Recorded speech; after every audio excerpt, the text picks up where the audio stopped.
जी, अस्सलाम वालेकुम, जय भीम, जय संविधान। मैं आपके सामने अमन रिज़वी तो प्लीज़ आए मुझे जॉइन करें। हेलो,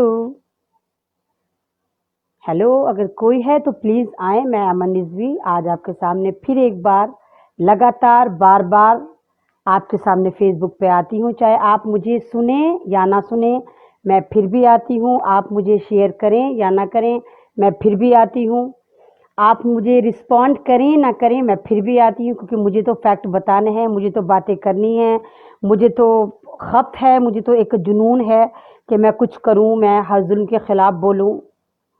तो बस शुरुआत में आज से ही करूँगी कि या रब ये मसावात का अंदाज़ है कैसा, या रब ये मसावात का अंदाज़ है कैसा, हिस्से में क्यों गरीब के बेचारगी रही। जिस तरह आपने देखा आज जो है 4 अगस्त है और आज बहुत सारे जो मैं मुद्दे हैं मेरे पास हैं जो मैं आपसे डिस्कस करना चाहती हूँ। वेरी फर्स्ट मैं आपसे करूँगी, मैं आपको 4 महीने पहले लेकर चलती हूँ, यानी 23 फरवरी में मैं आपको लेकर चलती हूँ की शुरुआत हुई थी। तो दिल्ली दंगे जैसे आपने देखा, कल पुलिस का एक फर्जी नाम आया, फर्जी बयान आया कि जो ताहिर हुसैन है, जो आप पार्टी का एक काउंसलर था और मुस्तफाबाद में रहता था, उसने कबूल लिया कि वो दिल्ली दंगों का मास्टरमाइंड था। शाहीन बाग भी मिला हुआ था, उमर खालिद भी मिला हुआ था, खालिद सैफी भी मिला हुआ था। तो ये दिल्ली पुलिस के ड्रामे हैं, ये आप भी जानते हैं क्योंकि इतिहास गवाह है और अभी भी यूट्यूब और फेसबुक इस बात का गवाह है। अगर आप वो वीडियो आज भी जाकर उठाकर देखें तो उसमें दिल्ली पुलिस वाले डायरेक्ट मुसलमानों के गोलियां मारते नजर आ रहे हैं। डायरेक्ट वो जो आर्मी है वो फर्जी आर्मी थी या ओरिजिनल हमें नहीं मालूम, लेकिन यूनिफॉर्म आर्मी की थी जो धुआंधार फायरिंग कर रही है, टीयर शेल छोड़ रही है, मुसलमानों की प्रॉपर्टी लूट रही है और मुसलमानों को दौड़ा दौड़ा कर मार रही है। और बल्कि ऐसी वीडियो भी अगर आपको याद हो, आपने देखी हो कि 7 मुसलमान नौजवान पड़े हुए हैं, आखिरी वक्त चल रहा है, मरने वाले हैं और ये दिल्ली पुलिस, ये वर्दी वाले गुंडे उनके मुंह में डंडे घुसा घुसा कर पढ़ो। तो वो वीडियो भी शायद आपने देखी होंगी। और उसके बावजूद कमाल की बात ये कि दिल्ली दंगों में मरने वाला मुसलमान, लुटने वाला मुसलमान, पिटने वाला मुसलमान, बेटियां मुसलमानों की गायब हो गई, प्रॉपर्टी मुसलमानों की फूकी और दिल्ली दंगों का मास्टरमाइंड भी मुसलमान ही बना दिया गया। शायद आप लोग नहीं जानते होंगे, मैं दिल्ली से ही हूँ और मुझे अभी भी पता है कि कई हजार मुसलमान दिल्ली दंगों के बाद उठा लिए गए, जिनको कहा कि नहीं तुम मास्टरमाइंड थे, इन दंगों में तुम कहीं ना कहीं शामिल थे। तो कितनी बदनसीबी है, जिनके घर लुटे, जिनके घर जले, जिनके अपने अपने मरे और फिर जो थोड़े बहुत बच गए उनको उठा उठाकर यही दिल्ली पुलिस जेलों में डाल रही है। मुस्तफाबाद एक ऐसी जगह है जहां पर एक एक घर से 4 4 जनाजे निकले थे। 3 3 बेटे मर गए, बाप मर गया, चचा मर गए, दादा मर गए, मतलब पूरी पूरी family, entire family in Delhi दंगों में बर्बाद हुई थी। वो अलग बात है, जो गवर्नमेंट आपको डेटा दे रही है वो 50 60 से नीचे नहीं जाता। जबकि अगर आज भी आप फेसबुक पे जाते हैं या यूट्यूब पर जाके उन डेड होते हैं जो फेसबुक पे नजर आ रही हैं, तो वो भी कम से कम 500 600 से ऊपर हो जाती हैं। लेकिन उसके बावजूद भी इनका आंकड़ा 50 रहा। आपको मालूम है दिल्ली दंगा एक प्री प्लान था। दिल्ली दंगा इतना जबरदस्त प्लान करके करा गया था कि इवन 2 3 दिन पहले मुसलमानों के घर में, मुसलमानों की गाड़ियों पर निशान लगा दिए गए थे कि इन इन गाड़ियों को जलाना है, इन इन घरों में आग लगानी है। तो मतलब लेकिन मुसलमान थोड़ा गफलत में होते हैं, वो समझ नहीं पाए, निशान समझ नहीं पाए। जब बाद में घर जल गए, सब कुछ हो गया, तब उन्हें समझ में आया ओहो ये जो निशान लगे थे ये इसलिए लगाए गए थे। और आपको मैंने पहले भी बताया था कि दिल्ली दंगों में क्योंकि शाहीन बाग पहले से चल रहा था, ये शाहीन बाग को हटाना चाहते थे, जो नहीं हटा पाए थे। फिर जाफराबाद को इन दंगों के लिए पूरा यूज करा गया। जाफराबाद का जो प्रोटेस्ट चल रहा था वो बेसिकली बिल्कुल सड़क के इस तरफ चल रहा था। तो वहां पर एक लड़की थी, उसका नाम था नाज, जो निहायत ही गरीब थी, फकीरनी सी थी, शायद उसको पेट भर के खाना भी नहीं मिलता था। तो वो उस वक्त कपिल शर्मा की रखेल थी, नाज नाम था। आपने अगर जाफराबाद गए हो तो आपने देखा हो, काली सी थी, हमेशा एक ही कपड़े में रहती थी, काली जीन्स में और टॉप फंसाए रहती थी। तो वो कपिल मिश्रा की रखेल थी। अब इनको मौका चाहिए था कि दिल्ली में दंगे कराने, कोई इनको वजह चाहिए थी। तो इन्होंने नाज के साथ 30 लाख में डीलिंग करी कि किसी भी तरह तू, ये जो लोग बैठे हुए हैं, साइड में बैठी हुई हैं लेडीज, इनको लेकर तू मेट्रो के नीचे आ जा। कपिल मिश्रा ने, आरएसएस ने उसके साथ डीलिंग करी। वो ईमान फरोश थी, वो हराम खोर थी, गरीबा थी, बड़ी जल्दी उसने ईमान बेच दिया और सामने उसका यार था कपिल मिश्रा। तो उसने वहाँ औरतों को बड़े प्यार से पटाया कि हम मेट्रो के नीचे आते हैं, क्योंकि उस दरमियान दिल्ली बंद हुआ था। जो कॉल दी थी चंद्रशेखर ने, उसी ज़माने की बात है, दिल्ली बंद हुआ था। तो वो उन बेचारी औरतों को, जो उसको पता नहीं क्या समझ रही थी, क्योंकि वो स्टेज पर किसी को चढ़ने नहीं देती थी, अपना पाती थी, बकवासें करती थी, तो वो औरतें उसके कहने पर जाफराबाद मेट्रो के नीचे आके बैठ गई। बस उनका बैठना था दिल्ली दंगों के लिए, पूरी वजह तैयार थी, पूरी स्क्रिप्ट तैयार थी। उसके बाद रागनी तिवारी उर्फ नागनी तिवारी डीजे लेके खड़ी हो जाती है बाबरपुर में, त्रिशूल तरवाले, और कहती है मुल्लाओं को मारो, कटमुल्लाओं के करो, लंबे लंबे बांस घुसाओ, ये करो वो करो। उधर कपिल मिश्रा ही पुलिस वालों से कहता है कि हम मार देंगे, हम पीट देंगे, हम ये कर देंगे। तो ये टोटल का टोटल स्क्रिप्ट था। और अगर आप फेसबुक पे जानते हो, फेसबुक के जो ऑनर हैं मार्क जकरबर्ग, उन्होंने खुद कहा कि दिल्ली दंगों में जो जिम्मेदार था कपिल मिश्रा था और रागनी तिवारी थी, इन पे कोई कार्रवाई नहीं हुई। और ये लगातार इस तरह की पोस्ट फेसबुक पर पोस्ट करते रहते हैं। लेकिन दिल्ली पुलिस को ये नजर नहीं आया, दिल्ली पुलिस को तो वो भी नजर नहीं आया कि देश के गद्दारों को गोली मारो, सालों को, यानी मुसलमानों को। क्योंकि हर एक को इजी टारगेट इस वक्त भारत में मुसलमान लगते हैं कि बहुत सॉफ्ट टारगेट हैं। आतंकवाद पे वैसे ही इन्होंने हमें मशहूर कर रखा है। वो अलग बात है कि हमारी भारत में हिस्सेदारी मात्र 18% है, कि भारत में अगर आप मुसलमानों को देखें तो मात्र 18% भारत में मुसलमान हैं। और वो अलग बात है कि 75% भारत की जेलों में मुसलमानों को भर रखा है, गुनाह मुसलमानों को भर रखा है। कहीं आतंकवाद के नाम पे भर रखा है, कहीं किसी के नाम पे भर रखा है। कोई भी बात हो, सबसे पहले मुसलमानों को उठाने दौड़ते हैं। तो सेम कंडीशन इन्होंने कल ताहिर के साथ करी। जाहिर सी बात है, पुलिस टॉर्चर करेगी तो कोई भी बोल लेगा। मैं अमन रिजवी मैं कह रही हूँ, अगर मुझे पुलिस टॉर्चर करती है और कहती है महात्मा गांधी का कत्ल तूने करा था, तो बाई गॉड की कसम मैं कह दूंगी हाँ हाँ मैंने करा था। क्योंकि मार्क बहुत बुरी चीज होती है, और आपको मालूम है पुलिस कितना टॉर्चर करती है। नाखून उखाड़ देती है, उल्टा लटका देती है, आपके बैक साइड से मिर्चें घुसा घुसा के करती है, प्राइवेट पार्ट में आग लगा देती है, पेट्रोल डालती है, मोमबत्ती पिघला पिघला कर डालती है। जब पुलिस इतनी अजियत देगी तो कोई भी जो जुर्म उसने करा भी नहीं वो कबूल लेगा। तो ताहिर के साथ भी इन्होंने यही करा, ताहिर को जबरदस्त टॉर्चर करा होगा और उससे कबूलवा लिया होगा। हालांकि वो बात अलग है कि पुलिस का स्टेटमेंट कोई वैल्यू नहीं रखता। स्टेटमेंट वैल्यू रखता है जब ताहिर मजिस्ट्रेट के सामने आके बयान देगा, वो वैल्यू करता है। लेकिन हमारा जितना ये मीडिया है, स्ट्रीम मीडिया, आईटी सेल की रखेल मीडिया, ये चिल्ला रहा है कि देखा हमने पहले ही कहा था ये प्लान है, ताहिर हुसैन शामिल था, ये था वो था, अंकित शर्मा को इसने मारा था। अंकित शर्मा के बारे में मैं आपको बताऊं, अंकित शर्मा जब मरा था, अंकित शर्मा को जब मारा था तो वहां अंकित शर्मा के घर, अंकित शर्मा के इलाके में, तो अंकित शर्मा की फैमिली ने खुद कहा था कि जय श्री राम का नारा लगाने वालों ने मेरे बेटे को मारा। बाद में 3 दिन बाद ये गोदी मीडिया पहुंचता है, उन्हें पता नहीं क्या डीलिंग देता है, पैसों में खरीदता है, धमकाता है, डराता है, मुझे नहीं मालूम। बाद में वही फैमिली कहती है नहीं ताहिर हुसैन ने मारा था। तो ये सब ड्रामे चल रहे हैं। अगर आप सुदर्शन टीवी के मालिक को जानते हो, सुरेश चौहान है, सुदर्शन टीवी है, ये भगवा चैनल आतंकवादी, भगवा आतंकवादी चैनल है, ये सिर्फ बीजेपी और आरएसएस को प्रमोट करता है। इसके फेसबुक पे अगर आप जाकर देखें तो बंदूक तलवारें लेके साफ मुसलमानों को मारने के लिए कूदा पड़ा रहता है। और इसने भी बहुत ज़्यादा वहाँ पे ड्रामे करे थे जब ये दंगे हुए थे। तो इस सारा का सारा इन पे कोई कार्रवाई नहीं होती। पुलिस को ये नज़र नहीं आती, पुलिस को नागनी तिवारी नज़र नहीं आए, पुलिस को कपिल मिश्रा नज़र नहीं आया, पुलिस को सुरेश चौहान भी नज़र नहीं आया। और ये सुरेश चौहान वही है, जब ये हरामखोर इतना बावला सांड है, ये हरा कलर देखता है ना तो उसको मिर्गी के दौरे पड़ने शुरू हो जाते हैं। तो कहता है हरे कलर इसको मुसलमान लगता है। तो इस हरामखोर से पूछो, ये दुनिया में जितने पेड़ पौधे हैं सारे हरे होते हैं? तू पालक खाता है, सब्जियां खाता है, ये हरी होती है। इवन जिन गोबर की तुम पूजा करते हो, गोबर करते हो, वो भी हरा होता है। तो तू हरे को मुसलमान से क्यों मंसूब कर, और खुद हरे कपड़े पहनता है। तो ये पक्का आतंकवादी है, इस पर कोई कार्रवाई नहीं हुई। और ये इतना बड़ा खबीस है, इतना बड़ा खबीस है कि इसने अपने ही ऑफिस में काम करने वाली सन 2016 में एक लड़की का बलात्कार यानी रेप करा था। उस लड़की ने उस पर केस करा, सब कुछ हुआ। लेकिन ये तो आपको पता है कि बीजेपी का रिकॉर्ड बड़ा साफ सुथरा है, कि इनके यहाँ साफ सुथरा रिकॉर्ड किसी का नहीं होता। सारे के सारे दागदार इनके यहाँ होते हैं, जितने रेपिस्ट मर्डरिस्ट होते हैं ये होते हैं। तो इसका कुछ नहीं बिगड़ा, क्योंकि बीजेपी की तो टेंडेंसी है कि वहाँ पर रेपिस्ट होना ज़रूरी है।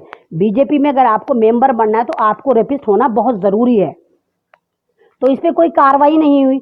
उसके बाद इसने देखा कि तो सांड की तरह फिर रहा था, तो ये मतलब नहीं रुका। इसके बाद इसने सुप्रीम कोर्ट की तौहीन करनी शुरू करी और एक ट्वीट करा इसने सन 2018 में। इसमें इसने लिखा, जज सांप होते हैं, सुप्रीम कोर्ट के जो जज हैं वो सांप होते हैं, और कोठे संस्कृति के आतंकवादी के आक्रमण में सबसे बड़े स्लीपर सेल होते हैं। मतलब इसने जजों को इतनी गालियां अपने ट्विटर पे आकर दी थी, लेकिन इस पे कोई एक्शन नहीं लिया। क्यों नहीं लिया गया? क्योंकि ये आरएसएस का था, इस पे कोई एक्शन नहीं लिया गया। तो ये सारा का सारा ड्रामा है, सारा का सारा इनका हरकतें हैं।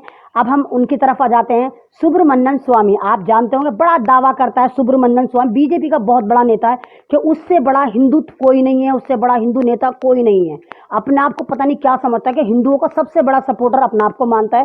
और आजकल उसके जरा थोड़ी मिर्चें लगी हुई हैं, उफ उफ मिर्ची, क्योंकि जो मोदी है उसने उसको साइड कर रखा है, तो उसके बड़े उबाल उठे हुए हैं कि भाई मोदी क्यों जा रहा है, हमें जाना चाहिए, हमने मेहनत करी थी बाबरी मस्जिद के लिए, हमने जहर फैलाया था, हमने मुसलमानों को मारा था, हमने बाबरी मस्जिद शहीद करी, तब राम मंदिर बना था। तो आपको मालूम है इतना बड़ा हिंदुत्व का वो प्रोपेगेंडा करता है, मैं हिंदू हूँ, मैं हिंदू हूँ, मैं हिंदू हूँ। आपको मालूम है उसकी बीवी किस धर्म की है? उसकी बीवी पारसी धर्म की है। पारसी, पारसी वही जो स्मृता ईरानी भी है। स्मृता ईरानी भी हिंदू नहीं है, उसका हस्बैंड भी पारसी है। इंदिरा गांधी, आप जानते होंगे, हमारी इंदिरा गांधी जो राजीव गांधी की अम्मा थी, वो भी पारसी। फिरोज गांधी जो था पारसी था। तो इंदिरा गांधी ने पारसी से शादी करी, फिर स्मिता ईरानी ने भी पारसी से शादी करी, और ये जो सुब्रमण्यम स्वामी है इसने भी पारसी से शादी करी। तो ये अभी इसने करी, इसकी बेटी ने करी मुसलमान लड़के से शादी। और सुब्रमण्यम स्वामी की जो भावज है वो है ईसाई, और इसका जो मतलब बहन वही है, यानी इसकी बहन ने शादी करी है यहूदी से। तो पूरा इनके यहाँ, पूरा का पूरा इनके यहाँ संगम है, घाट घाट का पानी पिया हुआ है। बस नफरतें बांटते हैं कि मुसलमान नमक हराम होते हैं, मुसलमान ये होते हैं। अभी एक हफ्ते पहले सुब्रमण्यम स्वामी ने स्टेटमेंट दिया है कि मुसलमान जो होते हैं नमक हराम होते हैं। तो ये भी बता दे कि तेरी बेटी जो है वो मुसलमान के साथ भागी है, ये भी बता दे तू, कि तेरे से तेरी बेटी नहीं संभली तो मुसलमान के है। तो वाकई तेरी बेटी कितनी बड़ी नमक हराम है जो मुसलमान का नमक खा रही है। सबसे बड़ा नमक हराम तू है कि तुझसे अपनी बेटी नहीं संभली, है ना? कितना बड़ा नमक हराम है कि तेरा दामाद जो है वो तेरी बेटी को, नमक हराम तेरी बेटी को वो खाना खिला रहा है। तू तो बड़ा हिंदू कर रहा था, और गर्दन काट देता अपनी बेटी की जब वो मुसलमान के घर में गई थी। जब मुसलमान इतने ही जहरीले होते हैं तो तूने अपनी बेटी का कत्ल क्यों नहीं करा? क्यों नहीं उसकी मॉब लिंचिंग करी? तो मॉब लिंचिंग के लिए तुम्हें दलित नजर आते हैं कि दलित बेचारा अगर कोई मुसलमान से या दूसरी जात में शादी कर लेता है तो ये सारे के सारे हिंदुत्व एजेंडा लेके खड़े हो जाते हैं कि हाँ भाई हम हिंदू हैं, हाँ भाई हम हिंदू हैं, हाँ भाई हम हिंदू हैं। तो इनके ये ड्रामे चल रहे हैं। जैसे कल आप देखिए कि राम जन्मभूमि का ड्रामा चल रहा है कि जाएंगे, पार्ट 2 चल रहा है ना? अब तो कांग्रेस भी खुलकर आ गई। कांग्रेस ने भी कहा कि हाँ भाई हमारा तुम्हारी पूरी सपोर्ट। ये बात मैं तो शुरू से आपसे कहती चली आ रही हूँ कि बाबरी मस्जिद को शहीद करने में 101% कांग्रेस का हाथ था, क्योंकि वो जवाहरलाल नेहरू का, राजीव गांधी का ख्वाब था कि वहां मंदिर बने। तो ये राजीव गांधी ने सारे ड्रामे करे थे, ताला खुलवाया था, मूर्ति रखवाई थी, पहला शिलान्यास कराया था, लेकिन अब ये कुछ बोल नहीं रहे थे। आज फाइनली पर्दे के पीछे से निकल कर आ गई, और प्रियंका जो गांधी है उन्होंने कहा कि हमें बड़ी खुशी है, हम साथ हैं, हाँ हम हिंदुत्व को, यानी ये निकल कर आ गई। इन्होंने कबूल लिया कि हाँ कि बाबरी मस्जिद शहीद करने में इनका बहुत बड़ा योगदान था, और ये भी चाहती हैं कि मंदिर बने। ये तो मैं पहले ही से आपसे कह रही हूँ कि इनका बड़ा योगदान था, और वीआईपी इन्हीं को मिलनी चाहिए। मतलब अगर कोई गार्ड ऑफ ऑनर मिलना चाहिए इस वक्त, तो गांधी परिवार को मिलना चाहिए। भाई तुम्हारी वजह से हमने बाबरी मस्जिद शहीद करी थी। और दूसरी बात, बहुत सारे भक्तों की मिर्चें लग रही हैं, उफ उफ मिर्ची, हाय हाय मिर्ची। मुझसे कह रहे हैं अमन जी तेरे बड़ी आग लग रही है, हम राम मंदिर बनाने जा रहे हैं। मुझे कोई आग नहीं लग रही। तुम्हें तो शहीद बाबरी मस्जिद शहीद करे, तुमने तो 92 में शहीद कर दी थी, मुझे कोई आग नहीं लग रही।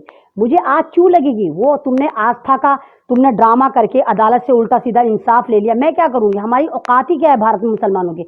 हमें तो सुप्रीम खुदा पे यकीन है, हमें तुम्हारे पे यकीन नहीं है। हमें तो अदालतों पे भी यकीन नहीं रहा जिनको तुम खरीद लेते हो। कोई जज अगर हमारा साथ देता है, इंसाफ का साथ देता है, तो तुम उसको जस्टिस लोहिया की तरह टपका के ऊपर शिफ्ट कर देते हो, उसको मार देते हो, उसका कत्ल कर देते हो। तो हमें कोई प्रॉब्लम नहीं। हाँ दुख होता है, क्योंकि जब जब राम मंदिर को तुम याद करोगे तो बाबरी मस्जिद उसके साथ जोड़ा जाएगा कि यहाँ पर 400 साल तक कोई सबूत नहीं मिले थे वहां राम होने के। वो तो तुमने बाद में कहा आस्था का मामला है, फलाना का मामला है। तो आपके ड्रामे चल रहे हैं, आप जिस तरह करते रहिए। और दूसरी बात मैं भी आपसे जैसे कह रही थी कि कल 5 अगस्त है, कल डॉक्टर कफील की हेयरिंग है, और आप जिस तरह डॉक्टर कफील के लिए आवाजें बुलंद करते रहे, जिस तरह आपने डॉक्टर कफील को सपोर्ट करा, डॉक्टर कफील का आपने साथ दिया, डॉक्टर कफील के लिए आपने एक तहरीक चलाई, एक मूवमेंट चलाई, आगे भी आप इसी तरह चलाएं। और दुआ करें कि कल डॉक्टर कफील रिहा हो जाएं। वैसे उम्मीद बहुत कम है, क्योंकि मुझे नजर नहीं आता कि ये लोग छोड़ेंगे। इनका तो बड़े ड्रामेबाजी चलती है। जितने भी बेगुनाह होते हैं वो जेलों में सड़ते हैं, जितने भी आतंकवादी होते हैं वो बाहर हवा खाते हैं, बाहर घूमते फिरते हैं, टंडेली करते फिरते हैं। से नाराज हैं, अभी भी सवाल करते हैं कि अमन रिजवी तू फेक न्यूज़ बनाती है। मैंने उस दिन भी कहा था कि मैंने कोई फेक न्यूज़ नहीं बनाई थी। वो मिसेस कफील के अकाउंट पे पता नहीं कहाँ से वो ऑडियो आई थी जिसमें लिखा हुआ था कि हाँ डॉक्टर कफील को क्लीन चिट मिल गई है। 10:30 बजे वो लगी थी, बाद में वो पता नहीं कहाँ चली गई थी। तो मुझसे गलती हुई थी जिसको मैंने फौरन सही करा के कहा था कि हाँ मुझसे मिस्टेक हुई है। तो आप जिस तरह डॉक्टर कफील के लिए आवाज़ बने हुए थी, इसी तरह आप दुआ करिए कि कल डॉक्टर कफील को रिहाई मिल जाए, उनकी फैमिली भी सुकून की सांस ले। तो उनके छोटे छोटे बच्चे हैं जो अपने पापा को याद कर रहे हैं, उनकी मिसेज अपने शौहर को याद कर रही हैं, और एक ऐसा शौहर जो इंसानियत को बचाने निकला था, एक ऐसा शौहर जो आपके लिए जेल में गया है, एक ऐसा शौहर जो कॉन्स्टिट्यूशन की बात करता था, एक ऐसा शौहर जो बहुत मुश्किलों से ऐसा डॉक्टर होता। आप यकीन करें, अगर डॉक्टर कफील अमेरिका में होते, जो जिस तरह का उन्होंने भारत में इंसानियत को बचाया, जो वो सिलेंडर कांड हुआ था, अपने पर्सनल पैसे से सिलेंडर ला के बचाया, अगर वो अमेरिका में, ब्रिटेन में, ऑस्ट्रेलिया में कहीं भी होते तो उनको प्राइज मिलता, उनको गवर्नमेंट नवाजती, बड़े बड़े पुरस्कार देती, अवार्ड देती। और भारतीयों ने उन्हें क्या दिया, इन संघियों ने क्या दिया, इन चड्डीधारी गैंग ने क्या दिया, उनको जेल दी। क्योंकि ये तो आतंकवाद की बात करते हैं, ये तो मारने की बात करते हैं। योगी सरकार ने बिल रोका इसलिए था ताकि वो गरीब बच्चे मर जाएं। ऑक्सीजन बंद ही इसलिए करवाया गया था ताकि अस्पताल में जितने गरीब बच्चे हैं वो मर जाएं। जाहिर सी बात है, सरकारी अस्पताल में ये तो लोग तो जाते नहीं है, बड़े बड़े सारे गरीब गुरबा दलित मुसलमान ही तो जाते हैं। तो योगी का पूरा इरादा था कि अस्पतालों से गुर्बत को खत्म करा जाए, उन बच्चों को मार दिया जाए। तो अगर डॉक्टर कफील भगवान बन के आएंगे और उनको बचाएंगे तो क्या होगा, डॉक्टर कफील को ये जेल में चढ़ाएगा। तो लगातार चूहेदान लाता रहा, लगातार चूहेदान लाता रहा। डॉक्टर कफील हर चूहेदान से बच के निकलते रहे। एक केस में फंसाता, उससे निकलते, फिर दूसरे में फंसा देता, फिर उससे निकलते, फिर तीसरे में फंसाता, उससे निकल। गरज ये लगातार करने के बाद योगी ने सोचा अब एनएसए लगा दो, इसका कोई सॉल्यूशन नहीं है। क्योंकि एनएसए एक बार में 3 महीने के लिए लगाया जाता है, फिर उसको एक्सटेंड कर सकते हैं 9 महीने। तो 3 महीने को इन्होंने जल्दी से एक्सटेंड कर दिया है, फिर 3 महीने और कर दिया है, फिर 3 महीने और कर सकते हैं। खुदा करे ऐसा ना हो, लेकिन अथॉरिटी है। वो अलग बात है कि सारे मुजरिम इनके खुले सांड की तरह फिरते हैं, सारे रेपिस्ट खुले सांड की तरह फिरते हैं, लेकिन जो जितने भी इंसान होते हैं वो जेलों में सड़ते हैं। अगर आपको याद हो, मैं आपको बहुत दिनों से आईपीएस ऑफिसर संजीव भट्ट के बारे में मैं आपको अवेयर करा रही हूँ और उनका भी बता रही हूँ कि उनकी गलती क्या थी। उनकी गलती भी ये थी कि सिर्फ उन्होंने ये कहा था कि गोधरा कांड फर्जी हुआ था, जो ट्रेन में आग लगाई थी वो मोदी की एक साजिश थी, टकलू की एक साजिश थी, ताकि उस ट्रेन को जलाने के बाद पूरा गुजरात को जलाया जाए और मुसलमानों को लाखों की तादाद में मारा काटा जाए। और जिस दिन आप यकीन करिए, जिस दिन हम 85 करोड़ भारतीय एक हो गए, उस दिन हम इन चड्डीधारी गैंग के ऐसी लात मारेंगे कि ये अब तो ब्रिटेन नहीं जाएंगे, क्योंकि ब्रिटेन की चड्डियां चाटते थे, उनकी चड्डियां धोते थे। अब ये चाइना जाएंगे, हम इन पे ऐसी लात मारेंगे कि चाइना में जाके टपकेंगे, क्योंकि चाइनीज चाटुकार हैं, अभी ब्रिटेन के नहीं है। ब्रिटेन की चड्डियां धो धोकर ये ब्रिटेन बर्बाद हो गया, इनकी चड्डियां धो धोकर ब्रिटेन के पास इनको देने के लिए कुछ नहीं बचा, तो ब्रिटेन खुद नंगा भूखा हो गया। तो अब ये चाइनीज चाटुकार हैं, ये सारे चड्डीधारी जो है वो चाइनीज चाटुकार हैं। तो अब हमें इनको ऐसी लात मारेंगे, या तो ये चाइना में जाके कूदें या फिर ये बांग्लादेश वहाँ पे अफगानिस्तान में जाके कूदें, क्योंकि अफगानिस्तान में भी सबसे ज़्यादा आतंक मचा हुआ है, सबसे ज़्यादा आतंकवादी पाए जाते हैं इन्हीं के बगौल, आरएसएस वालों के बगौल। तो हम इन आतंकवादी तंजीम को ऐसी लात मारेंगे कि अफगानिस्तान जाके सांस लें। और ये भारत आपका है, मैं हर बार कहती हूँ कि ये भारत अशफाकुल्ला का ख्वाब है। इस भारत को बचाने के लिए, इस भारत को आज़ाद कराने के लिए भगत सिंह फांसी पे चढ़े थे और नामालूम कितने हजार सरदार फांसी पे चढ़े थे। इस भारत को बचाने के लिए भीमराव अंबेडकर ने कितना जुल्म सहा था और किस तरह हमें संविधान लिख के दिया था। इस भारत को बचाने के लिए महात्मा गांधी ने कितना योगदान दिया था। तो ये भारत आपका है, ये भारत हमारा है। मेरे अपने पूर्वज इसमें गए, मेरे दादा परदादा गए, तो हर घर में कोई ना कोई फ्रीडम फाइटर रहा होगा, आपके खानदान में रहा होगा। इन चड्डीधारियों का रिकॉर्ड बहुत खराब है। ये इतने बड़े दलाल थे, ये अंग्रेजों की चड्डियां धोते थे और मुखबिरी करते थे। इनकी वजह से ना मालूम कितने फ्रीडम फाइटर फांसी। सावरकर पक्का गद्दार था, गॉडसे पक्का गद्दार था, और ये उसको आइडलाइज करते हैं। और राम मंदिर का जो ड्रामा कर रहे हैं, वहाँ राम मंदिर नहीं बनना, मैं आपको फिर बता रही हूँ, वहाँ पर दोबारा फिर एक और आतंकवाद का अड्डा बनना है। जैसे इन्होंने नागपुर में चला रखा है, ऐसा भी अयोध्या में बना रहे हैं, ताकि वहाँ पर फिर 5-5 साल के छोटे छोटे हिंदू बच्चों को एटम बम बना सकें, बल्कि हिंदू बच्चे नहीं, ओबीसी बच्चों को एटम बम बना सकें और समाज में गंदगी फैलाएं, समाज में उनको यूज करें और समाज में उनसे कहें कि मुसलमानों को मारना है। मुसलमानों को मरवाएं, दलितों को मरवाएं, तो वहां पर एक कत्ल खाना बनना है, वहां पर आईटी सेल का ऑफिस बनना है, आरएसएस का हेड ऑफिस बनना है। हाँ, राम मंदिर बनेगा, उसके बाद अंदर उसमें राम मंदिर बनेगा जहां भक्तों को जाने की परमिशन नहीं होगी। जितने भी ये गोबर भक्त हैं 2-2.5 करोड़, ये सारे राम मंदिर में जाएंगे, लेकिन कहाँ जाएंगे? राम मंदिर के बाहर, गेट के बाहर बैठ के भीख मांगने वाले सबसे ज्यादा यही होंगे जो गोबर भक्त हैं। तो ये भिखारी बन के जरूर जाएंगे, क्योंकि आरएसएस ने इनको भिखारी बना दिया है, इनकी सोचने समझने की सलाहियत खत्म कर दी है, इनकी नसों में गौ मूत्र घुमा दिया है, पूरा इनके ब्लड सर्कुलेशन की जगह मूत्र सर्कुलेशन होता है, और दिमाग में गोबर भर दिया है कि इनको हर वक्त जो है वो गोबर गाएं गोबर गाएं गोबर गाएं नजर आता है। तो ये बैठे हुए नजर आएंगे आपको राम मंदिर के पास, लेकिन भीख मांगते हुए नजर आएंगे। तो बस आप उस चीज का इंतजार करिए और देखिए कि जिस तरह इन्होंने हमारे पे जुल्म करा है, जिस तरह इन्होंने हमारे पे आतंकवाद मचाया है, जिस तरह इन्होंने दिल्ली दंगे में मुसलमानों को चुन चुन के हजारों मुसलमानों को मारा है, 5,000 घर मुसलमानों के जलाए थे, लाखों करोड़ों की प्रॉपर्टी लूटी थी, हजारों की तादाद में मुसलमानों को मारा था। तो ऊपर जो सुप्रीम पावर बैठा है वो इन पे हमला करेगा, इनको मजा चखाएगा, क्योंकि जुल्म की टहनी कभी फलती नहीं, नाव कागज की कभी चलती नहीं। तो कागज की नाव नहीं चला सकते आप। तो जैसे टकलू बीमार पड़ा हुआ है, मैंने टकलू का भी आपको फैक्ट बताया था, टकलू को कोरोना नहीं हुआ, टकलू ओबीसी में भी नहीं आता, हिंदू में भी नहीं आता, वो जैनी है, उसको नहीं बुलाया था, वो राम मंदिर नहीं जा सकता था, तो उसने खुद ही ट्वीट कर दिया कि भाई मुझे तो कोरोना हो गया, ताकि दुनिया को दिखा सके कि देखो मैं राम मंदिर इसलिए नहीं गया क्योंकि मुझे कोरोना हो गया।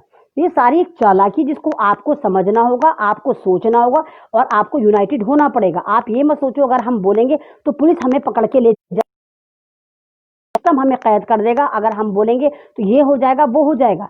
अगर आप नहीं बोले तो आप यकीन करिए आप इसी तरह मारे जाते रहेंगे, इसी तरह जुल्म आप पर बढ़ता रहेगा, क्योंकि जब तक आप यूनाइटेड नहीं होंगे इस भारत को आप नहीं बचा सकते। प्लीज यूनाइटेड हो जाएं, दलित, ओबीसी, हिंदू, मुस्लिम, सिख, ईसाई सब एक हो जाएं और इन चड्डीधारी गैंगों को उखाड़ फेंकें, इनकी मुखालफत करें, डॉक्टर कफील के लिए आवाज बुलंद करें, संजीव भट्ट के लिए आवाज बुलंद करें, डॉक्टर याकूब अयूब के लिए आवाज बुलंद करें और हर उस इंसान के लिए आवाज बुलंद करें जो जेल में बंद है।